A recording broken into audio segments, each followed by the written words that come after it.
ঝরঝরে ভুনা খিচুড়ি খাবেন ভাবছেন? এই রেসিপিটা আপনার জন্যই। আসসালামু আলাইকুম, আমি আফরিন কুকিং লাইফস্টাইল থেকে বলছি। বরাবরের মতোই হাজির হলাম ঝরঝরে ভুনা খিচুড়ির রেসিপি নিয়ে। সকল প্রকার টিপস অ্যান্ড ট্রিক্স থাকবে এই ভিডিওতেই। প্রথমে নিয়ে নেবেন 2 কাপ চিনি গুঁড়ো পোলাওয়ের চাল। খুব ভালো করে কষলে ভিজিয়ে রাখবেন। 2 কাপ চালের জন্য 1 কাপ নিয়ে নেবেন মুগের ডাল। মেজারমেন্টটা কিন্তু অবশ্যই জেনে নিন। 2 কাপ চালের জন্য মুগের ডাল 1 কাপই দিতে হবে। সমপরিমাণ নিলে ভালো লাগবে না। মুগের ডালটাকে অবশ্যই একটু ভেজে নেবেন। এখন চাল ডাল একসাথে ধুয়ে ঝরিয়ে নেবেন। মূল প্রসেসে চলে যাচ্ছি। নিয়ে নেবেন 1/2 কাপ রেগুলার তেল, দিয়ে দেবেন গোটা মশলা, তেজপাতা, দারচিনি, এলাচ, একটা বড় এলাচ, সাথে দিয়ে দেবেন পেঁয়াজ কুচি করা 1/2 কাপ। একটু ভেজেই দিয়ে দেবেন গুঁড়ো মশলা। ধনিয়া গুঁড়ো দিয়ে দেবেন 2 টেবিল চামচ, মরিচের গুঁড়ো 1 টেবিল চামচ, হলুদের গুঁড়ো 1 টেবিল চামচ, সাথে গরম মশলা গুঁড়ি দিয়ে দেবেন 1/2 চা চামচ। আদা রসুন পেস্ট দিয়ে দেবেন 1.5 টেবিল চামচ। পরিমাণ মতো নুন দিয়ে খুব ভালো করে কষিয়ে নেবেন। ভালো করে কষিয়ে নেওয়ার পর ধুয়ে রাখা চাল ডালটাকে দিয়ে দেবেন। আচ্ছা, চাল ডালটাকে দিয়ে কিন্তু গ্যাসের ফ্লেমকে বাড়িয়ে দেবেন। অনবরত 2.5 থেকে 3 মিনিট ভেজে নেবেন। কেন ভেজে নেবেন জেনে নিন। যেহেতু আমরা ভুনা খিচুড়ি তৈরি করছি, ঝরঝরে করার জন্য অবশ্যই ভাজাটা জরুরি। ভেজে নিলে অবশ্যই খিচুড়িটা ঝরঝরে হবে। টোটাল 3 কাপ চাল ডালের জন্য পানি দিয়ে দেবেন 6 কাপ। পানিটা অবশ্যই গরম করে নিতে হবে। এখন একটু নেড়েই দিয়ে দেবেন কাঁচামরিচ, স্বাদ অনুযায়ী দিয়ে দেবেন।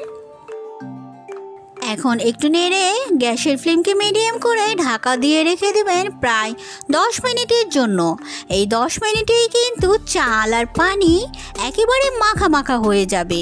দেখুন কতটা ঝরঝরে হয়েছে আর অলমোস্ট হয়ে আসছে। এটা আরও কিছুক্ষণ দমে রাখলে সম্পূর্ণ হয়ে যাবে। তাই একটু নেড়ে শেষে দিয়ে দেবেন কিছুটা ঘি।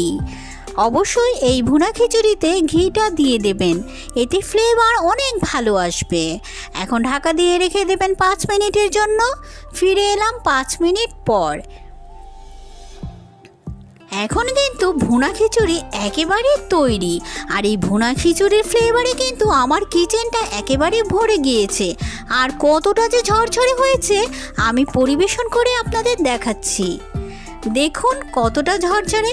যদি সহজ রেসিপিতে আমার এই ঝরঝরে ভুনা খিচুড়ি আপনাদের ভালো লেগেছে, অবশ্যই বাড়িতে বানিয়ে নেবেন। অনেকের ধারণা গরুর মাংসের সাদা ভুনা কেন জানি স্বাদ হয় না। যাদের এই ধারণা, আজকে আমার এই ভিডিওটা ফলো করে দেখুন। গরুর মাংসের সাদা ভুনার টেস্ট হবে দুর্দান্ত।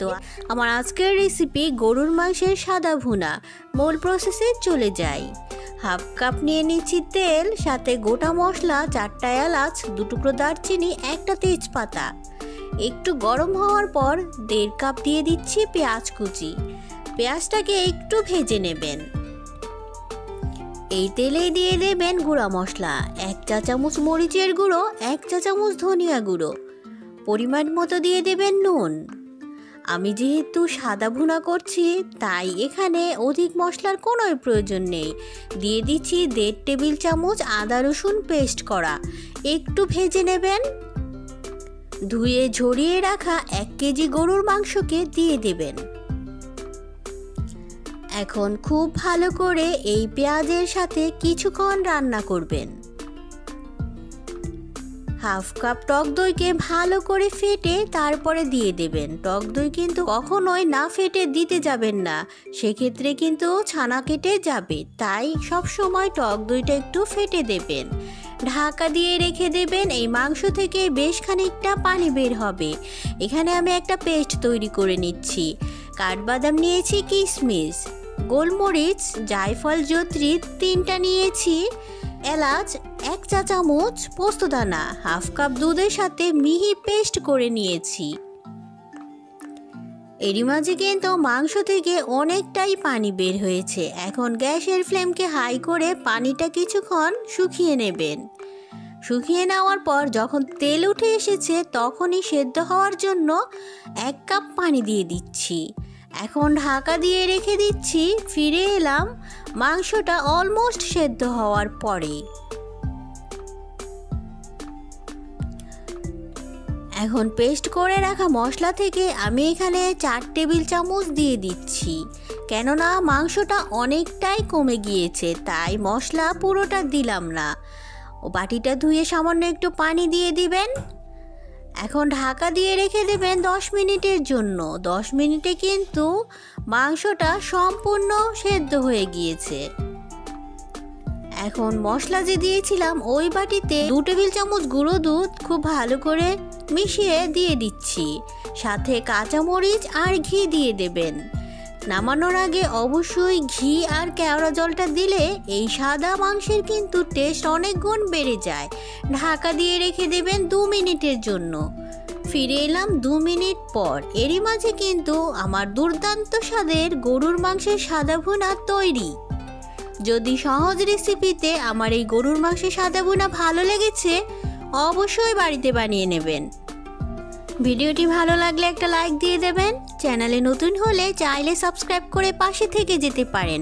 আবার হাজির হয়ে যাব নতুন কোনো ভিডিও নিয়ে। সবাই খুব ভালো থাকবেন। আল্লাহ হাফিজ।